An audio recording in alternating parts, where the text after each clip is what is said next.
आज के इस वीडियो में हम एसी मैकेनिकल फ्यूल पंप के बारे में डिटेल में डिस्कस करेंगे, समझेंगे कौन कौन से उनके कंपोनेंट्स हैं और वो किस प्रकार से अपना वर्क करते हैं। फ्यूल पंप जिसका बेसिक काम होता है फ्यूल को टैंक से उठा करके आगे सप्लाई कर देना। यहाँ पे जो ये AC mechanical type fuel pump है ये पेट्रोल इंजन में यूज होता है। जनरली यदि हम टू व्हीलर्स की बात करें, जैसे बाइक की, जैसे स्कूटर की, तो वहां पे टैंक टॉप पे होता है और फ्यूल ग्रेविटी सिस्टम से इंजन में जाता है। लेकिन जब बड़े व्हीकल्स की बात आती है तो वहां पे टैंक नीचे की तरफ होता है, इसलिए फ्यूल को पिक करना होता है और उसको इंजन के अंदर भेजना होता है। तो यहाँ पे कार्बोरेटर लगा रहता है, तो उस कार्बोरेटर के अंदर फ्यूल किस प्रकार से सप्लाई होता है, किस प्रकार टैंक से उठाया जाता है, इसके बारे में हम डिटेल से समझेंगे। यहाँ से जैसा कि आप फिगर में देख सकते हैं, फ्यूल टैंक से आता है और यहाँ पे एंट्री होता है सक्शन वाल्व में। इसका जो सक्शन वाल्व है कुछ उसी प्रकार से वर्क करता है जैसे किसी इंजन के सिलेंडर में फ्यूल और एयर का मिक्सचर जाता है पेट्रोल इंजन के केस में, या एयर जाती है डीजल इंजन के केस में। तो यहां से भी सक्शन वाल्व किस प्रकार से ओपनिंग होता है।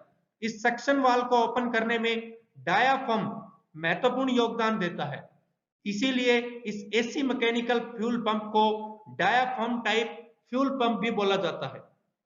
इसका जो मेन फंक्शन है वह फ्यूल टैंक से कार्बोरेटर में फ्यूल को पंप करना है। इसमें जो यहाँ पे फ्लेक्सिबल डायाफ्राम होता है जो कि कैम से, रोकर आर्म से और यहाँ पर जो पाइवोट है, फ्यूल की रोड है, इन सभी की सहायता से यह प्रॉपरली ऑपरेट होता है। जो डायाफ्राम है यह कैम शाफ्ट जो एसेंट्रिक होता है उससे एक्टिवेट होता है, और डायाफ्राम की जब डाउनवर्ड मूवमेंट होता है तो उस डाउनवर्ड मूवमेंट की वजह से यहाँ पे सक्शन वाल्व या इनलेट वाल्व इसका ओपन होता है और यह फ्यूल टैंक से फिर फ्यूल को सक करता है। जब इसेंट्रिक की मूवमेंट यानी कैम में जब एसेंट्रिक की मूवमेंट अवे होती है इससे, तब डायाफ्राम जो है स्प्रिंग डायाफ्राम पे फोर्स डालती है, यानी जो ये यहाँ पे स्प्रिंग है ये डायाफ्राम पे फोर्स डालती है। इससे इसकी अपवार्ड मूवमेंट होती है और अपवार्ड जब मूवमेंट होगी तो यहाँ पे इसका इनलेट वाल्व क्लोज हो जाता है, और इनलेट वाल्व क्लोज होने के तुरंत बाद सेम टाइम पे आउटलेट जो वाल्व है ये ओपन हो जाएगा और फ्यूल पंप से कार्बोरेटर में फ्यूल फ्लो करेगा। मींस जो फ्यूल हमारा है यह इस पंप से होता हुआ और सीधा कार्बोरेटर में चला जाएगा।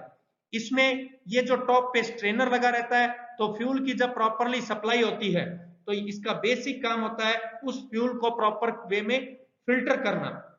मतलब फ्यूल के साथ में किसी भी प्रकार की कोई इंप्यूरिटी ना जाए और प्योर फ्यूल जो है वही कार्बोरेटर के अंदर जाए, अदरवाइज कार्बोरेटर को यह चॉक कर देगा। तो इसलिए फ्यूल को फिल्टर करने के लिए यहाँ पे स्ट्रेनर का यूज किया जाता है। यहाँ पर जो पाइवोट कंडीशन है इसका बेसिक काम होता है मोशन को ट्रांसफर करना। मींस यहाँ पे जब ये रोड है, जब डायाफ्राम प्रॉपर ऑपरेट होता है तो इसमें मूवमेंट होती है, तो उस मोशन को यहाँ कैम की सहायता से प्रॉपरली जब डायाफ्राम की अपवर्ड मूवमेंट होगी या डायाफ्राम की डाउनवर्ड मूवमेंट होगी तो उन दोनों कंडीशंस में प्रॉपर मोशन को ट्रांसफर करने में यहाँ पे पाइवोट जो है वो हेल्प करता है। और कंप्लीट जो असेंबली है तो उस असेंबली को जो फ्यूल को प्रेशराइज करती है, तथा कार्बोरेटर में यानी प्रॉपरली जो हमारा कार्बोरेटर है उसमें जब डिलीवरिंग करते हैं हम लोग फ्यूल की तो उसमें ये पूरा पाइवोट सिस्टम हेल्प करता है। यहाँ पर जो रोकर आर्म होती है, जो रोकर आर्म जो कि एक नॉन मेटेलिक स्प्रिंग एलिमेंट होता है जिसका बेसिक काम होता है कैम शाफ्ट की मूवमेंट को ट्रांसफर करना। मींस जो हमारा कैम का शाफ्ट है इसकी जो मूवमेंट होगी उसको बेसिकली मूवमेंट को यहाँ से पाइवोट से होते हुए इस फ्यूल रोड से होते हुए डायाफ्राम को ट्रांसफर करना, जिससे डायाफ्राम इनलेट वाल्व और आउटलेट वाल्व को प्रॉपरली ऑपरेट कर सके, यानी ड्यूरिंग सक्शन इनलेट वाल्व को ओपन कर सके और ड्यूरिंग इसकी जब क्लोजिंग होगी इनलेट वाल्व की तो जो हमारा दूसरा जो वाल्व है उसको प्रॉपरली ओपन कर सके, यानी एग्जिट वाल्व को ये ओपन कर सके, जिससे पूरा का पूरा जो फ्यूल है वो कार्बोरेटर में जा सके। तो यही बेसिक काम होता है इस डायाफ्राम और डायाफ्राम के साथ में लगे हुए विभिन्न विभिन्न कंपोनेंट्स का। तो ये है हमारा AC mechanical type fuel pump. Thank you दोस्तों।